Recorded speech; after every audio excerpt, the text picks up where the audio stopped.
जय हिंद। पिछली क्लासों में हमने 75 प्रश्नों की चर्चा कर चुके हैं। आज पार्ट 4 में हम आगे के 25 प्रश्नों की चर्चा करेंगे। तो आइए शुरू करते हैं। आज का पहला प्रश्न है, रक्त का कौन सा अवयव रंगहीन होता है? रंगहीन अर्थात क्या होगा? कलरलेस कौन सा होता है? तो कलरलेस होता है डब्ल्यूबीसी। डब्ल्यूबीसी क्यों होता है? क्योंकि डब्ल्यूबीसी में हीमोग्लोबिन का होता है अभाव। ओके, इसी कारण ये क्या होता है? रंगहीन होता है। अब बाकी के अवयवों की हम चर्चा कर लेते हैं।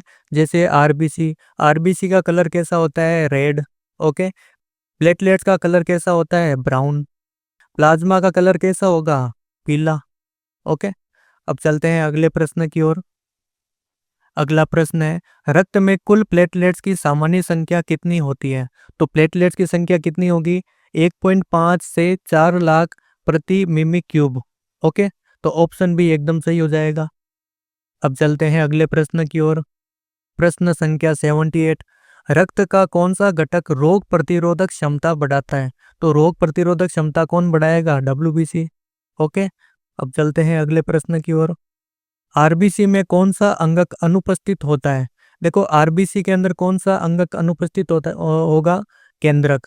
ओके, ऑप्शन बी एकदम सही हो जाएगा, क्योंकि स्तनधारियों की आरबीसी में केंद्रक अनुपस्थित होता है। ओके, अगला प्रश्न लेते हैं। प्रश्न संख्या 80, रक्त समूह की पहचान किन पर आधारित होती है? तो रक्त समूह की पहचान दो चीजों पर आधारित होती है। पहला एंटीजन और दूसरा एंटीबॉडी। ओके, एंटीजन कहाँ उपस्थित होता है? आरबीसी की सतह पर। ओके, और एंटीबॉडी कहाँ उपस्थित होती है? प्लाज्मा के अंदर। तो इसमें हम देखते हैं कौन सा ऑप्शन होगा। तो ऑप्शन सी एंटीजन दे रखा है। अगर एंटीजन के अलावा हमें एंटीबॉडी दे रखा होता तो वो भी सही हो जाता। ओके, अगला प्रश्न लेते हैं।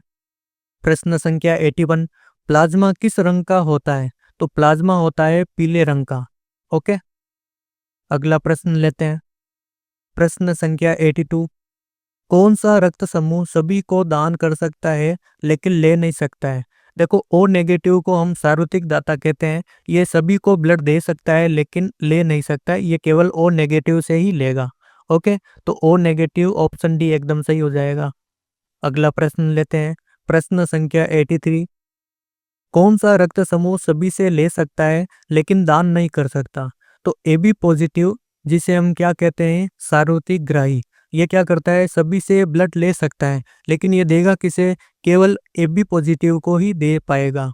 ओके, तो ऑप्शन ए एकदम सही हो जाएगा, ए बी पॉजिटिव। अब चलते हैं अगले प्रश्न की ओर। प्रश्न संख्या 84, रक्तचाप को मापने के लिए किस यंत्र का उपयोग किया जाता है? तो रक्तचाप मापी का उपयोग किया जाता है। इसे हम क्या कहते हैं? स्पिग्नोमेनोमीटर। इसका एक नाम और है रक्तचाप मापी। ओके, तो इसे क्या कहा जाता है? रक्तचाप मापी। ओके, अब लेते हैं अगला प्रश्न। प्रश्न संख्या 85, रक्त में ग्लूकोज की मात्रा को कौन नियंत्रित करता है? तो ग्लूकोज की मात्रा को कौन नियंत्रित करेगा? इंसुलिन। ओके, अगला प्रश्न लेते हैं। प्रश्न संख्या 86, रक्त में ऑक्सीजन का परिवहन कौन करता है? देखो, ऑक्सीजन का परिवहन कौन करेगा? हीमोग्लोबिन। ओके, अगला प्रश्न लेते हैं। प्रश्न संख्या 87, रक्त परीक्षण में ईएसआर का पूर्ण रूप क्या है? देखो, इसने ईएसआर का पूरा नाम पूछा है। तो option C erythrocyte sedimentation rate. Okay, option C एकदम सही हो जाएगा।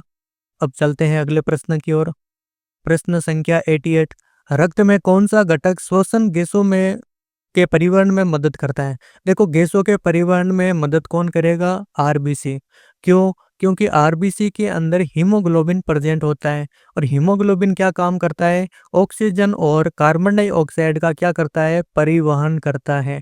ओके, अगर आरबीसी नहीं दे रखा है और हीमोग्लोबिन दे रखा है तो वो भी सही हो जाएगा। तो ऑप्शन सी सही हो जाएगा, आरबीसी। ओके, अब चलते हैं अगले प्रश्न की ओर।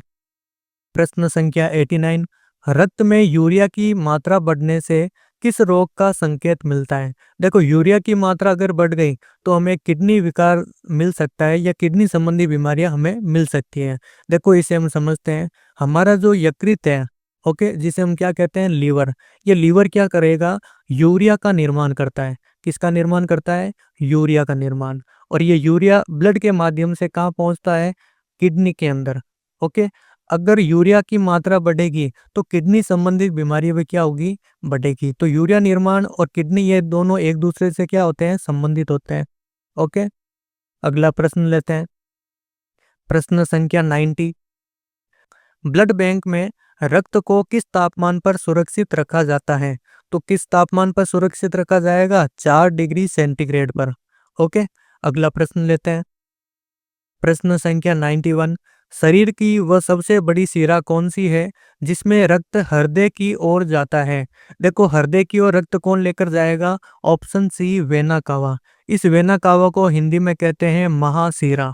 ओके, अब इनको थोड़ा सा हम समझ लेते हैं। देखो, यहाँ पर मैं लिख रहा हूँ बॉडी, ठीक है। इधर मैंने बनाया है हार्ट। ओके, और ये बनाए हैं मैंने फेफड़े। देखो, इनको एक बार में हम समझ लेते हैं कि कौन सा ब्लड कहाँ जाता है और कौन लेकर जाता है। देखो, शरीर से हृदय की ओर जो रक्त लेकर जाता है वो कौन लेकर जाएगा? महाशिरा। ओके, महाशिरा क्या करती है? शरीर से क्या करेगी? हृदय की ओर रक्त लेकर जाएगी। ओके, और महाधमनी क्या करेगी? हृदय से बॉडी की ओर रक्त लेकर जाती है। हृदय से बॉडी की ओर रक्त कौन लेकर जाएगा? महाधमनी। अब इनके बारे में देख लेते हैं कि महाशिरा में बहने वाला रक्त क्या होगा? अशुद्ध रक्त होगा। और महाधमनी में बहने वाला रक्त क्या होगा? शुद्ध रक्त होगा। अब आगे इनका देखते हैं। फुफ्फुस धमनी क्या करती है? ये हृदय से फेफड़ों की ओर रक्त लेकर जाती है। और फुफ्फुस शिरा क्या करेगी? फेफड़ों से हृदय की ओर रक्त लेकर आती है। अगर आपसे पूछे कि फुफ्फुस धमनी में बहने वाला रक्त कैसा होता है? अशुद्ध रक्त होता है, क्योंकि इसमें ऑक्सीजन मिला हुआ नहीं रहती है। और फेफड़ों से हृदय की ओर जो रक्त लेकर आती है उसे हम क्या कहते हैं? फुफ्फुसी शिरा। तो फुफ्फुसी शिरा में बहने वाला रक्त कौन सा होगा? शुद्ध रक्त होगा। ओके, क्योंकि इसमें ऑक्सीजन की मात्रा क्या होगी? इंक्लूड हो जाएगी, इसके अंदर ऑक्सीजन की मात्रा आ जाएगी। अब चलते हैं अगले प्रश्न की ओर। अगला प्रश्न 92। रक्त का रंग लाल क्यों होता है? तो लाल होने का कारण क्या है? हीमोग्लोबिन के कारण। ऑप्शन बी सही हो जाएगा। प्रश्न संख्या 93। आरबीसी का प्रमुख कार्य क्या है? देखो, आरबीसी का कार्य क्या होता है? ऑक्सीजन का परिवहन करना। ऑप्शन सी सही हो जाएगा। अब चलते हैं अगले प्रश्न की ओर। प्रश्न संख्या 94। हिमेटोलॉजी किसका अध्ययन होता है? देखो, हिमेटोलॉजी अध्ययन होता है रक्त का। ओके, रक्त के अध्ययन को क्या कहा जाता है? हिमेटोलॉजी। अब हम बाकी के ऑप्शन का भी हम देख लेते हैं। देखो, हड्डियों के अध्ययन को हम क्या कहते हैं? ऑस्टियोलॉजी। ऑस्टियोलॉजी किसका अध्ययन करता है? हड्डियों का। ऑप्शन बी लेते हैं। मांसपेशियों के अध्ययन को क्या कहा जाता है? मायोलॉजी। मायोलॉजी किसका अध्ययन करता है? मांसपेशियों का। ऑप्शन सी क्या दे रखा है? तंत्रिका तंत्र के अध्ययन को क्या कहा जाता है? न्यूरोलॉजी। ओके, न्यूरोलॉजी किसका अध्ययन करता है? तंत्रिका तंत्र का। तो इन बाकी का भी आप देख लेंगे, क्या पता इनसे भी प्रश्न आ सकता है। अब चलते हैं अगले प्रश्न की ओर। प्रश्न संख्या 95। रक्त में कौन सा प्रोटीन द्रव संतुलन बनाए रखता है? एल्ब्यूमिन। ओके, ये क्या करेगा? जल या द्रव की मात्रा को संतुलित बनाए रखेगा। तो जल और द्रव की मात्रा को संतुलित कौन बनाए रखेगा? एल्ब्यूमिन। अगला प्रश्न है 96। कौन सी कोशिकाएं एलर्जी में सक्रिय होती है? देखो, एलर्जी में सक्रिय कौन सी कोशिकाएं होगी? बेसोफिल। अब चलते हैं अगले प्रश्न की ओर। प्रश्न संख्या 97। थोम्ब्रिन किसे फाइब्रिन में बदलता है? फाइब्रिनोजेन को बदलता है। ओके, ऑप्शन सी सही हो जाएगा। अब चलते हैं अगले प्रश्न की ओर। प्रश्न संख्या 98। ब्लड कैंसर को क्या कहा जाता है? देखो, ब्लड कैंसर को क्या कहा जाता है? ल्यूकीमिया। ल्यूकीमिया से क्या होगा? ब्लड कैंसर होगा। ओके, इसमें क्या होता है? डब्ल्यूबीसी की संख्या में अत्यधिक वृद्धि हो जाती है। अब हम बाकी का भी देख लेते हैं। एनीमिया। एनीमिया को क्या कहा जाता है? रक्तहीनता। इसका एक नाम और है रक्तहीनता। रक्तहीनता में क्या होगा? आरबीसी की क्या हो जाएगी? कमी हो जाएगी। अब दूसरा देख लेते हैं, थैलीसीमिया। थैलीसीमिया के अंदर क्या होता है? आनुवांशिक रक्त विकार होता है। ओके, अगर आपसे पूछे कि आनुवांशिक रक्त विकार किससे होता है? थैलीसीमिया। ओके, और इसमें क्या होता है? पर्याप्त हीमोग्लोबिन की क्या होती है? कमी हो जाती है, क्योंकि इसमें इस रोग में क्या होता है? हीमोग्लोबिन नहीं मिल पाता है पर्याप्त रूप से। अगला ऑप्शन देख लेते हैं, स्कर्वी। स्कर्वी रोग किससे होता है? विटामिन सी की कमी से। ओके, विटामिन सी की कमी से कौन सा रोग होगा? स्कर्वी। अब अगला प्रश्न देख लेते हैं, प्रश्न संख्या 99। कौन सा हार्मोन रक्त में कैल्शियम स्तर को नियंत्रित करता है? तो कैल्शियम स्तर को नियंत्रित कौन करेगा? Parathyroid hormone. ऑप्शन बी एकदम सही हो जाएगा। लास्ट प्रश्न की ओर चलते हैं, प्रश्न संख्या 100। रक्त में सबसे अधिक मात्रा में पाई जाने वाली गैस कौन सी है? तो सबसे अधिक मात्रा में पाई जाने वाली गैस कौन सी रहेगी? Carbon dioxide. ये कार्बन डाइऑक्साइड क्या होती है? ऑक्सीजन से अधिक घुलनशील होती है। ओके, तो इस कारण रक्त में अगर आपको पूछे कि कौन सी गैस ज्यादा मात्रा में होती है, हालांकि ऑक्सीजन भी होती है लेकिन कार्बन डाइऑक्साइड अधिक घुलनशील होती है, तो ऑप्शन बी एकदम सही हो जाएगा।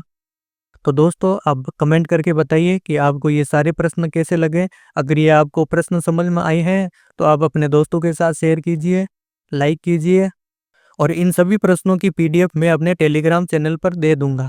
अब आगे मैं आपके लिए हृदय से संबंधित 100 प्रश्न लेकर आऊंगा। तो मिलते हैं नेक्स्ट वीडियो में, तब तक के लिए जय हिंद, जय भारत।